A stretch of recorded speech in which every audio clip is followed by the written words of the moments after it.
Hello and welcome everyone to this new episode of the Digital Nomad Mom podcast. Today I'm joined by Melissa, and she is one of the digital nomad moms out there who has gone through many different stages, and I'm super excited to hear her story. Thanks for joining us today, Melissa, and taking the Thank time. you. Cool. Without further ado, I think I just give over the microphone to you, Melissa. Give a little intro to our listeners today and tell us your nomad story. Okay, yeah.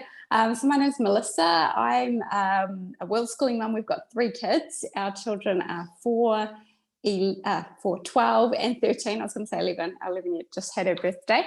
And Birthday. we sold, yeah, it was good. It's always good doing the birthdays abroad. Hey, we've Yeah. done all of our birthdays abroad this year.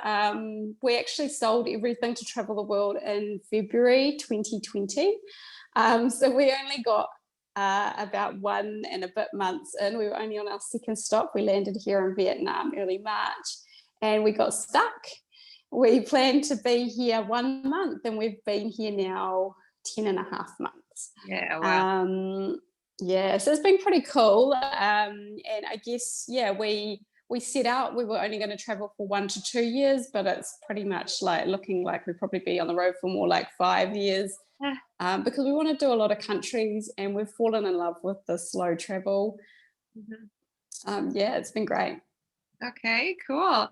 Yeah, I guess 2020 has changed many plans around the world, well, including our plans. We are also stuck in Thailand, but like you, we're loving it.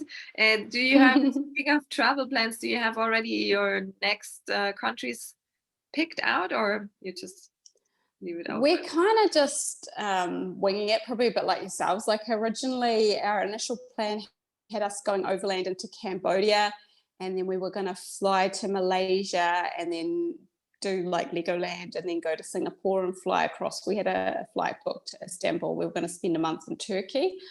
And so it's all kind of gone out the window a little bit because we're from New Zealand as our country of citizenship, but we were living in Australia. And so I guess now with the uncertainty about flights and the further we go abroad, if we needed to go home, the harder it would be to get home. So we're sort of feeling quite comfort zone in Asia, knowing that if we absolutely had to go home, we can in Asia, whereas if we get as far as Europe, it might be a bit dicey still at the moment. So we're sort of just taking it a day at a time. Occasionally I get itchy feet and go and have a look at what countries are open. Yeah. And then I realize how hard it is to do with visas and planes that might not fly. And it's just too hard basket to plan something that might not go ahead anyway. Yeah. So yeah, we've just sort of taken the pressure off ourselves and just gone, we'll just coast along for a little bit longer. We're looking at places like Bali, Thailand, Japan, potentially Turkey again, maybe later, so like the second half of this year. But again, we just watch the world kind of, actually not really, we're kind of enjoying what we do, and then if we have a moment where we're feeling a bit itchy feet, we don't have a look at the world and change our mind. I think we'll just stay. Cool. I think that sounds like a perfect plan. That's how we do it too. Just have to wait and see how the world evolves now in this super crazy time. But Melissa, would you be able to give some tips? Like you told me before we started this interview that you also traveled as a single mom. Now you're a family again. You have 3 kids. And if someone is listening and still is at the stage where they think, oh, how am I ever going to get started? Or how is it even possible to keep going? What would you recommend doing? I would say just grab that dream. So like you touched on, yeah, I was a single mom. I left a toxic family violent relationship.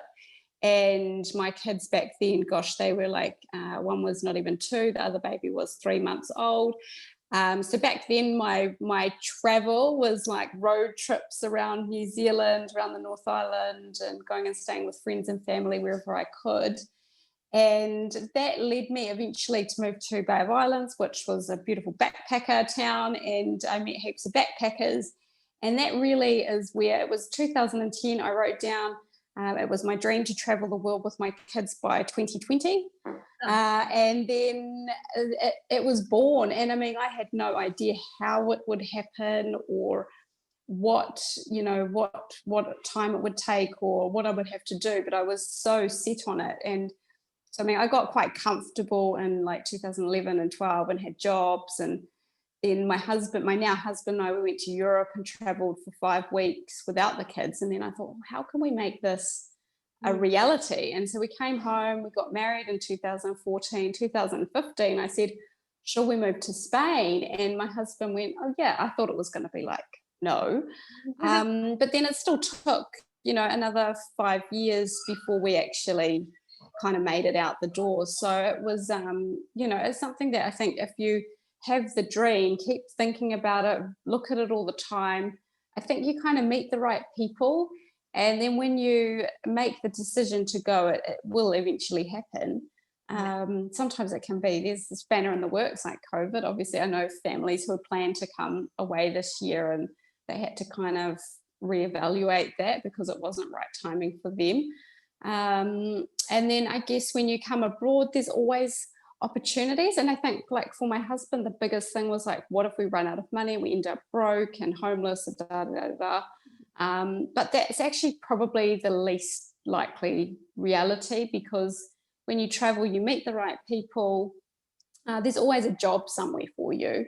Like I just bought a cake off a guy who's from Russia and has no job, and he just sells cakes on the street and he's happy. And it's the same for my husband and I. We've had like plenty of offers of work for English teachers and things like that, because it's just part of what happens. If you get yourself in a tight pickle, you're going to meet the right people that help you to pull yourself out of that. I mean, we came with the plan of a travel blog, and we all know how travel bloggers are faring at the moment.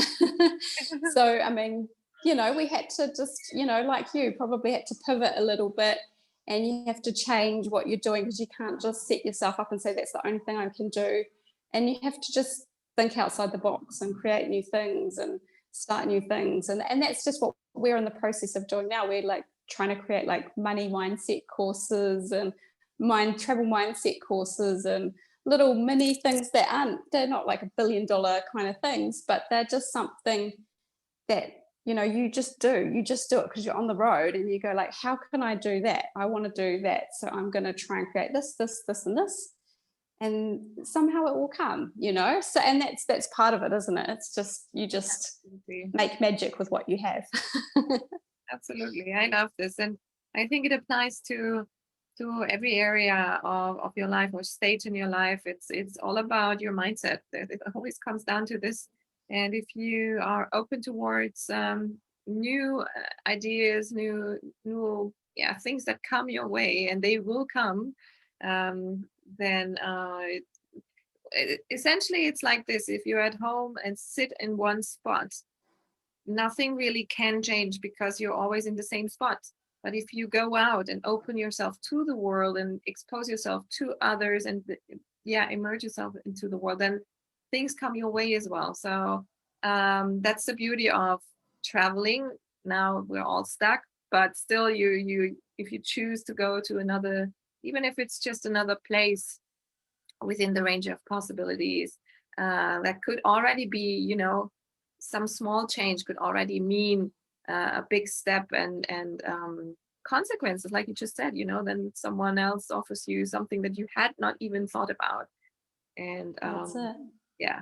So I think in every episode I come to the conclusion, or my guests and we come to the conclusion that at least try it out once.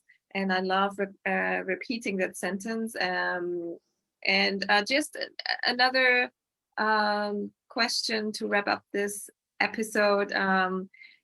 How does your everyday life look like? Because most people that I talk to who find this really still a strange idea, traveling with the kids full time, they always say, and how do you do it? I mean, now during COVID, many people are very used to have their kids around more often or all the time. Yeah. How do you do it when you travel? What do you have, like a schedule or a routine? Yeah, I'm not really a schedule queen. Probably why school never worked for us. I actually pulled the kids out of school back in 2016, so we were prepping for full-time travel for a long time. Mhm. And yeah, so our sort of daily thing is that someone, either myself, my husband, or sometimes my older kids, we walk down our alley. We've got a little fruit market lady. You can actually see in my Instagram stories. I did a story today of the lady. She's cutting up the pineapple for us. So we Uh, just walk down, get a bunch of fruit. My boys like to have some cornflakes with fruit. My daughter just eats like a big massive fruit platter for breakfast. We have watermelon and pineapple and mandarins or dragon fruit or whatever she's got pretty much. So that always happens in the morning, but the time might vary. It might be anything from 7:30 if it's my husband doing it. To me, I like to do it about 8:30. And then if it's like a working day, which today will be a working day, the kids will do they'll do 15 minutes touch typing, 15 minutes of maths.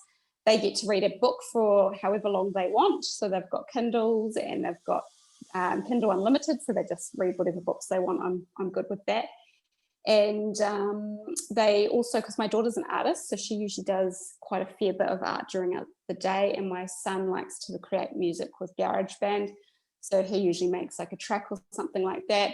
But there's not really like a real firm schedule. We try and get it done in the morning, and then we'll go for a swim.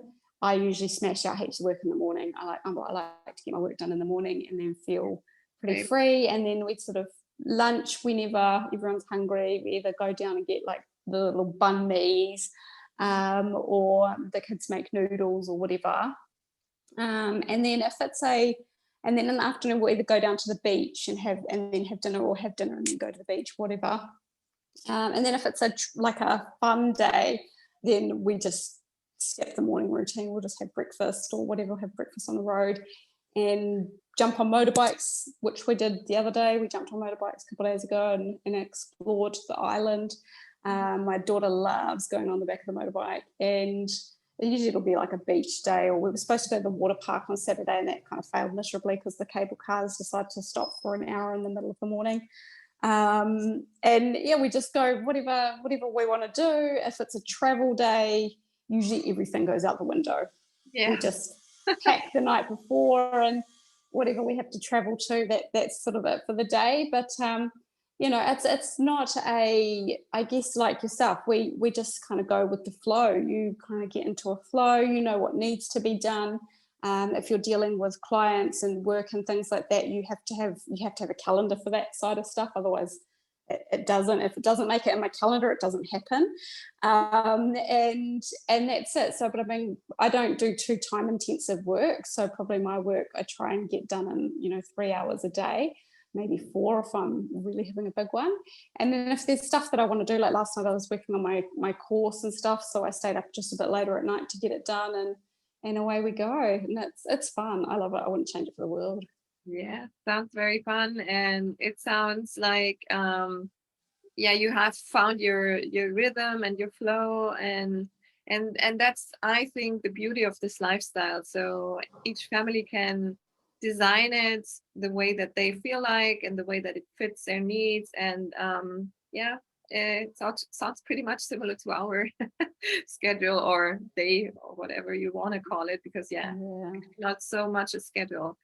um Wonderful. If you have some core message or anything you would like to give as a final word or final recommendation to the listeners, what would it be? Oh, if you've got kids, you've got to do this. I think that taking your kids around the world is priceless. And I think maybe we value the traditional education system too much. We love what we're doing. And if there's one thing that I can say is that, there's a lot of parents out there that do their best to send their kids to the very best school in the world in a classroom. But if you can spend all that money on a nice, fancy school, I'd take my kid out of school, save all of that money because I know how expensive it can be, and go for a year. Mm, And that education would be worth 20 times whatever you pay in the fanciest school in the world. I truly believe it. It's just absolutely amazing, and it's just so, just the mind opens, even for ourselves as adults. It's not even just about the kids' education. We're learning as we go too, aren't we? So yeah, do it. Absolutely do it. You'll never look back and regret it. You just maybe you won't want to go back to regular life though. Yes, guilty of that. Yeah, cool. I love it. Melissa, thanks so much for taking the time, sharing your part of your story. If you want to follow Melissa, I will drop the links to your blog and Facebook and everywhere where people can find you online. And yeah, I hope you found it inspiring and just another episode in order to get yourself closer to reach your dream life as well. It's possible, even and especially with kids. This is why the Digital Nomad Mom podcast exists. We want to get everyone at least to the point where they say, I tried once, right? So yeah. Thanks again, Melissa. Thanks everyone for listening, and see you all and hear you all next time. Bye-bye. Thanks, Julia. Bye. Bye.